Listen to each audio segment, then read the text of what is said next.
नमस्कार दोस्तों, एक बार फिर आपका दोस्त योगेश पांडे अपने उत्तराखंड की एक नई धरोहर लेके आपके सामने आया हूँ। हाँ दोस्तों, मैं एक ऐसे मंदिर और एक ऐसी शक्तिपीठ में मैं खड़ा हूँ जिस मंदिर का नाम है माँ मानिला शक्तिपीठ का मंदिर। आइए दोस्तों, हम आज इस पवित्र धाम के दर्शन करते हैं और मैं उम्मीद करता हूँ कि आपको ये मंदिर बिल्कुल आजीवन याद रहेगा। आइए दोस्तों। दोस्तों, ये इस मंदिर का मुख्य द्वार है। देखिए आप, मैं हरीश जी से ये निवेदन करूंगा कि वो पूरा वो दिखाएं इस मंदिर का कलाकृति। देखिए आप, कितना सुंदर ये मंदिर है और इस मानो ऐसा लग रहा है जैसे स्वर्ण का ये द्वार बना हुआ है।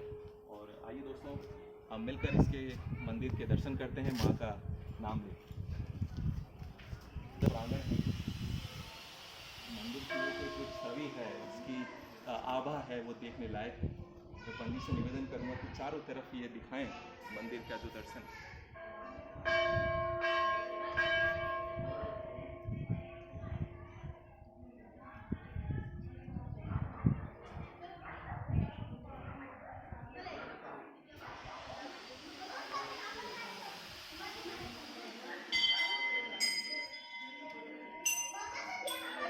दोस्तों, ये है माँ मानिला देवी का शक्तिपीठ मंदिर, ये मुख्य मंदिर है। आइए अंदर दर्शन करते हैं। बोलो सांचे दरबार मन्ना दरबार की जय। दोस्तों, ये पावन मंदिर माँ मानिला देवी का, और देखिए कलाकृति और माँ की शक्तिपीठ, बहुत ही सुंदर मंदिर है।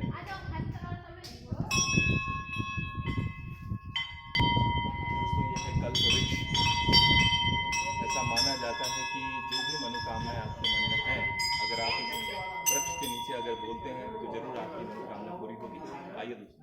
एक बच्चे ने डरा दिया मेरे को, अंदर वहाँ जाके डरा दिया मंदिर के अंदर, देवी देवता के अंदर, और एक पैर में मार रहा है। दोस्तों, सावन का महीना चल रहा है और हम भोलेनाथ को कैसे भूल सकते हैं। ये मानिला शक्तिपीठ में भोलेनाथ की बहुत ही पवित्र शिवलिंग है और यहाँ हम नतमस्तक होते हैं भोलेनाथ के चरणों में।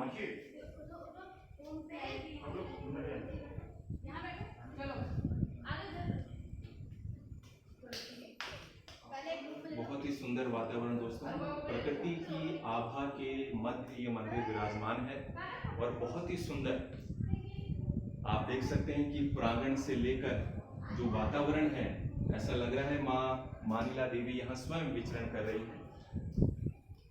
आइए दोस्तों।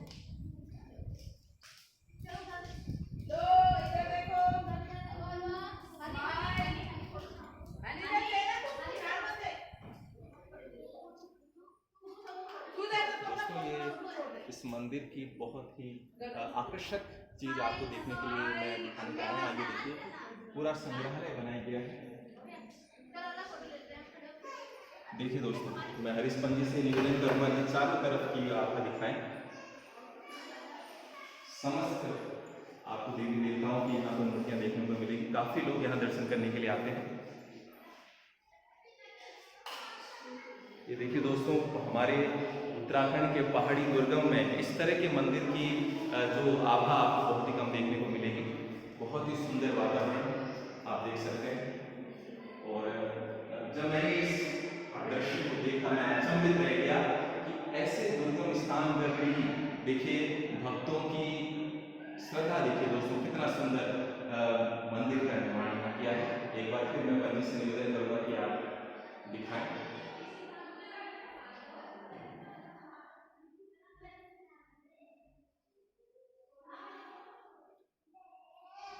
पॉज कर देना हाँ सर।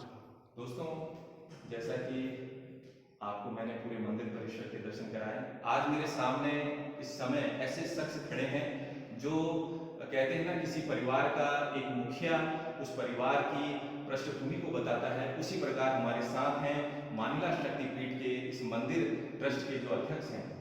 ये आज जो अध्यक्ष हैं श्रीमान मंडाल जी हमारे साथ हैं। ये हमारे लिए बहुत सौभाग्य की बात है और मैंने ये विचार किया कि क्यों ना मंडाल जी, जो कि इस मंदिर के पूरे संरक्षक हैं, उन्हीं के श्रीमुख से इस मंदिर की विशेषताओं को हमसे कोई भूल चूक हो गई हो उसको करेक्ट करें और इनके श्रीमुख से हम इस मंदिर के इतिहास के बारे में जानना चाहेंगे। तो मन्नाल जी, सबसे पहले तो मैं आपका बहुत ही अभिनंदन करता हूँ और आपसे मेरा पहला प्रश्न यही है कि आज हम इस मंदिर में आए, यही व्यवस्था को देखा, प्रकृति की वातावरण में ये मंदिर है, तो थोड़ा आप अगर संक्षिप्त में इस मंदिर का इतिहास बताएं। मानिला इस आदि शक्तिपीठ मानिला का जो निर्माण हुआ था वो 13वीं सदी में हुआ था, 14वीं सदी में।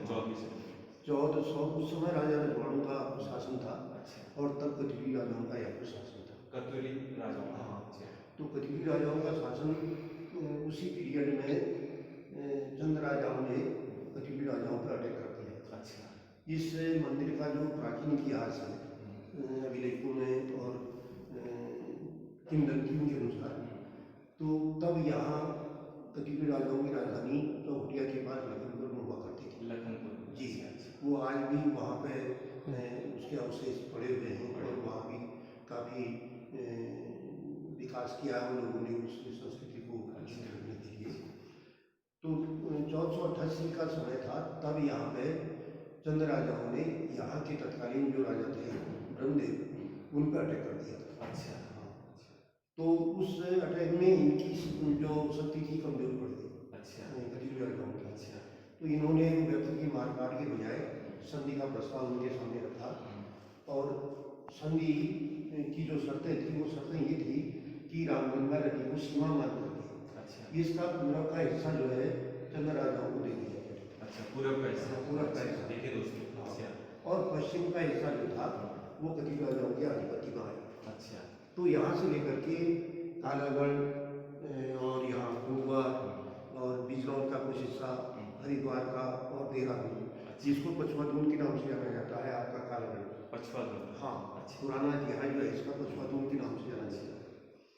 तो वहाँ तक का हिस्सा इनके आधिपत्य में आया। अच्छा, तो फिर जब यहाँ वहाँ शासन का जब वहाँ ये संधि होगी, तो संधि होने के बाद उन्होंने वहाँ से राजधानी हटा दी। अच्छा, कथुरी राजाओं ने। अच्छा, तो राजधानी हटाने पर वो राजधानी यहाँ ले आई। तो यहाँ पे एक गाँव शैलमान है। अच्छा, तो शैलमानों को उन्होंने अपनी राजधानी बनाया और अपनी कुलदेवी चंडिका चित्र मुख्य रूप से मंदिर का चंडिका का है। चंडिका मैया, हाँ, चंडिका देवी का मैया का मंदिर है। हाँ, कथुरी राजाओं में इनकी कुलदेवी ही चंडिका है। अच्छा, चाहे वो आपके अशोक के लोग हों, अच्छा, चाहे वो चंपावत में रहते हो, चाहे वो भगवान में रहते हो, चाहे यहाँ रहते हो, यहाँ मुख्य रूप से चंडिका की ही मूर्ति की स्थापना की। तो चंडिका की मूर्ति की यहाँ पर स्थापना की और यहाँ पे इसका कुछ इतिहास जो था हमको अभिलेखों में भी मिला। अच्छा, क्योंकि 1872 में एक सेटलमेंट हुआ था कुमाऊं में। अच्छा, तो 1872 के सेटलमेंट पहला सेटलमेंट था। अच्छा, तो उस सेटलमेंट के नक्शे में ये भगवती का जो पुराना मंदिर है, ये मंदिर है, ये इसका पुराना स्वरूप जो था उसमें इट इज वैसे मेंशन किया हुआ है। देखिए दोस्तों, बहुत ही पौराणिक अभिलेखों में इस मंदिर का वर्णन किया गया है। मन्नाल जी ने हमें बहुत ही गहरी बात बताई दोस्तों। मन्नाल जी, अब थोड़ा समय का भी अभाव है, मैं आपसे दूसरा प्रश्न पूछना चाह रहा था कि जैसे आपने बहुत ही अच्छी व्यवस्था कर रखी है, तो आप किस तरह इस मंदिर को, ये ट्रस्ट को चलाते हैं? कितनी आपका संगठन है? क्या आपको समस्याएं आती हैं? क्या यहाँ दरअसल में ऐसा है जी, हमारे यहाँ पे जो भी ये निर्माण कार्य होता है, क्योंकि जैसे आप इंटरप्ट कर रहा हूँ, बहुत ही सुंदर कार्य है दोस्तों। मंदिर आप देखेंगे, एक एक चीज में ऐसा लगा है जैसे अपने घर में तन्मयता से माँ के दरबार में लगाया गया है। इसके लिए हम मन्नाल जी का बहुत बहुत धन्यवाद करेंगे कि ऐसी धरोहर को उन्होंने आगे बढ़ाया। हाँ मन्नाल जी, तो उसमें ऐसा है जी, जैसे आप यहाँ पर आए और आपने देखा और आप प्रभावित हो गए, आपने कहा मैं भी इसमें कुछ सहयोग करना चाहता हूँ। तो हमें जिस चीज़ की जरूरत है, तो हमें वो जरूरत के हिसाब से आपकी पैकेट का ख्याल करते हैं। अच्छा, कि आप इसमें कितना इन्वेस्ट कर सकते हैं। सबके सामूहिक सहयोग से। हाँ, बहुत बढ़िया, बहुत तो उन्होंने एक कमरा बना दीजिए आप। अच्छा, तो आपने कहा कमरा बना दो, अच्छा, और कमरा बनाने के लिए आपने ईंटें भेज दी अच्छा, और लकड़ियाँ भेज दी, तीसरा जो सामान उसका था और लेबर कॉस्ट भेज दी। अच्छा, इसी से इनकी स्थापना होती है। देखिए। इसमें सरकार की ओर से या मतलब कोई इस प्रकार से बाहर की ट्रस्टों की ओर से कोई सहयोग इसमें नहीं होगा। देखिए दोस्तों, यानी पूरी तरह से आम और श्रद्धालु लोगों की श्रद्धा से ये मंदिर का निर्माण हुआ है। अच्छा, सरकार की तरफ से नहीं, सरकार की ओर से कुछ भी नहीं हुआ। सरकार की ओर से बड़ा आश्चर्य की बात है कि देखिए दोस्तों, मैंने खुद अपनी नेत्रों से इस मंदिर को निहारा है। एक एक वस्तु पर बहुत ही सुंदर कलाकृति और स्वच्छता तो मंत्र मुग्ध करने वाली है। मनाली, आपने ये बताया, मैं थोड़ा ये भी पूछना चाह रहा था कि बहुत सुंदर प्रांगण है, क्या आप साल में कुछ विशेष आयोजन यहाँ करते जी हैं? जी, इसका हम ये आदिकाल से ही, जब से इस यहाँ पर स्थापना हुई होगी मंदिर की, तब से यहाँ प्रतिवर्ष बैसाखी के दिन एक मेले का आयोजन होता है, शादी मेले का। शादी मेले का आयोजन। तो उस मेले में हम यहाँ पे कल्चर प्रोग्राम और तमाम जो एग्जीबिशन जो है, प्रदर्शनियाँ भी लगाते हैं। हर डिपार्टमेंट से कहते हैं कि भाई आप अपने उत्पादों को यहाँ पर लाएँ और आम जनता तक उसकी जानकारी, अत्यावश्यक जानकारी जो है जनता को मिले। तो ऐसा भी एक कार्यक्रम हम चलाते हैं। अच्छा। तो हर वर्ष होता है शादी का यह मेला। हाँ। देखिए दोस्तों, हर वर्ष यहाँ मेला लगता है 15 जून को। 15 जून को। देखिए 15 जून को दोस्तों, हिमालय की प्राकृतिक आवरण में बसा ये मंदिर, जरूर अगर आपको यहाँ समय मिलता है तो शारदे का मेले का लुत्फ यहाँ उठाएं, माँ के दर्शन करें। मनाल जी, दूसरा मैं ये पूछना चाह रहा था आपसे, जैसे यहाँ पर कहते हैं ना, किसी मंदिर का मेन जो होता है वो पुजारी होते हैं। जी जैसे हम बद्रीनाथ की बात जी, जी। करते हैं, तो यहाँ पर जो पूजा आयोजन है प्रतिदिन का, हाँ। थोड़ा अगर आप हमें बताते हैं। प्रतिदिन का पूजा आयोजन का रूल ऐसा है कि हमने ट्रस्ट, हमारा एक ट्रस्ट है। अच्छा। तो अभी इतना बड़ा ट्रस्ट तो है नहीं जिसमें तो हम रुपया आता हो। हाँ। हमारे बात में मैंने बता दिया, इतनी की समझ नहीं है, आपके पेमेंट कर दिया, आपने अपनी ओर से बता दिया, तो उसकी देखरेख करने का या उसको मेंटेन करने की जो जिम्मेदारी है हमारी ऊपर आती है। तो उसको हम किस तरीके से मेंटेन करते हैं। यहाँ पे पूजा का हमारा कार्यक्रम ये है, तो ये नजदीक के पंडित लोग हैं यहाँ पे, लखोरा लोग। अच्छा। क्योंकि जो आसपास गाँव में रहते हैं। हाँ, यहाँ पे नजदीक करीब 1 किलोमीटर की दूरी पे उनका घर है। तो वो भी उसमें पहले ऐसा था कि वो लोग यहाँ पे पूरा अधिपति अपना जमाए हुए थे। अच्छा। लेकिन यहाँ की व्यवस्था को उन्होंने खत्म कर दिया। 2009 से हमने इस काम को शुरू किया और भगवती की बहुत बड़ी कृपा हमारे ऊपर हुई कि नॉन स्टॉप काम चलता रहा। और आगे पता नहीं क्या करे और कैसा हो। तो पुजारी लोग जो हैं, 3 पुजारी इस समय नियुक्त हैं। हमने तो ट्रस्ट में नियुक्त करा। अच्छा, 3 पुजारी में। हाँ, 3 पुजारी जो हैं वो ट्रस्ट की ओर से नियुक्त हैं और वही लोग यहाँ पे 15 दिन का बड़ा काम होगा। तो यहाँ पे जो पूजा श्रृंगार और भोग की जो हमारे यहाँ पे व्यवस्था है, वही लोग उसको करते हैं। बाकी व्यवस्था तो मंदिर की ओर से होती है, सामान से मंदिर की ओर से जाता है, वो लोग उसको मेंटेन करते हैं। देखिए दोस्तों, मंडाल जी ने जिस तरह से बड़ी आत्मीयता से इस मंदिर की पृष्ठभूमि बताई, किस तरह चुनौतियों का सामना किया। और दोस्तों, बड़े आश्चर्य की बात है, हम पर्यटन की बात करते हैं, हम अपनी धरोहर की बात करते हैं, और बड़ा आश्चर्य होता है कि सबके सामूहिक सहयोग रहा है। लेकिन कहीं ना कहीं जनप्रतिनिधि और सरकार को भी इस सुंदर पर्यटन स्थल और माँ के दरबार का ध्यान देना पड़ेगा। तो मंडाल जी, मैं जाते जाते ये पूछना चाहता हूँ कि आप चुनौतियां तो बहुत सारी हैं, तो आप दिमाग में जो जनप्रतिनिधि हैं हमारे, जो भी सक्षम व्यक्ति हैं, अगर उनसे आप क्या कहना चाहते हैं? नहीं, वो समाज, जैसे हमारे पूर्व विधायक यहाँ जीना जी थे, सुरेंद्र सिंह जीना जी, उनकी डेथ हुई, उनका रोल भी यहाँ पे हमको सहयोग करने में रहा। उनका व्यक्तिगत रहा, उन्होंने अपनी निधि से नहीं किया। देखिए दोस्तों, यानी उनका जो भी यहाँ पे ये गेट जो बना, उन्होंने ही अपने उससे पैसा इस गेट के लिए उन्होंने व्यक्तिगत रूप से व्यक्तिगत रूप से दिया और इसके लिए भी उन्होंने अच्छा पैसा दिया ध्यान देने के लिए। और उन्हीं के सौजन्य से यहाँ पे हमारी बाउंड्री वॉल बन रही है। अच्छा। और एक हाईटेक शौचालय जो है, अच्छा, वो मुख्यमंत्री की घोषणा में शामिल है। अच्छा। तो मुख्यमंत्री तब त्रिवेंद्र सिंह पवार थे, यहाँ पे रावत थे, उन्होंने घोषणा की थी। तो उसी के तहत यहाँ पे सरकारी काम क्या हुआ, हमारे पास इतना ही हुआ। और हमारे यहाँ सरकारी काम कुछ नहीं हुआ। हमने यहाँ पे जल संरक्षण के लिए भी एक नया नमूना पेश किया है। अच्छा। अब ये रेन वाटर हार्वेस्टिंग में सारा हमारे टैंक बने हैं। देखिए हमारे दोस्तों, तकनीकी उपयोग भी हमारे मंडाल जी कर रहे हैं, और जब ऐसा संरक्षक, ऐसे व्यक्तित्व अगर यहाँ हो तो दोस्तों मजा आ जाता है और हमको कुछ ना कुछ सीख मिलने को मिलती है। 5 लाख लीटर कैपेसिटी है। 5 लाख है। देखिए दोस्तों, अगर मुझे बहुत ही ये हमारे लिए गर्व की बात है कि हमारे पहाड़ों में तकनीकी का, रेन वाटर हार्वेस्टिंग सिस्टम का भी यहाँ उपयोग किया जा रहा है। तो मंडाल जी, बहुत सी बातें मैं आपसे करना चाहता था, कोई बात नहीं, समय का अभाव है, और उम्मीद करते हैं कि आपके संरक्षण में ये मंदिर बहुत आगे जाएगा और माँ की कृपा से। ये तो सोने की बात है सर। हाँ। अभी ये ध्यान केंद्र का भी हमारा ऐसा एक अच्छा, ध्यान केंद्र है। हाँ, ध्यान केंद्र का लक्ष्य ये है कि ये ध्यान केंद्र पूरे विश्व के लिए नमूना बन जाए।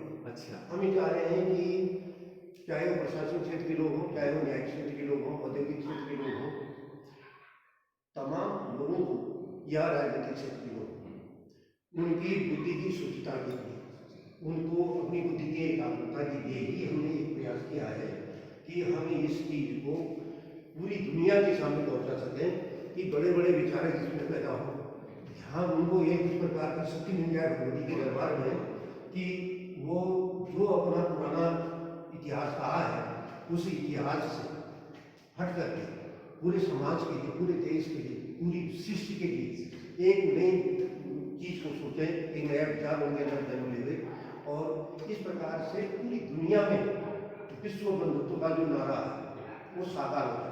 देखिए दोस्तों, मल्लार जी की सोच देखिए और उनका लक्ष्य देखिए। ये ध्यान केंद्र सभी व्यक्तियों के लिए, कहते हैं ना कि जब मनुष्य ध्यान केंद्रित रहेगा वही तभी वो सकारात्मक सोच सकता है।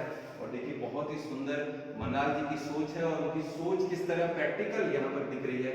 और मैं फिर हरीशपंत जी का भी मैं बहुत बहुत धन्यवाद कहूँगा और मल्लार जी से एक बार फिर मैं ये कहूँगा कि इन्होंने हमारे लिए इतना कष्ट किया और उनके संरक्षण में ये मंदिर बहुत आगे बढ़े। और फिर से एक बार मैं बहुत बहुत धन्यवाद कहूँगा मल्लार जी, बहुत बहुत धन्यवाद।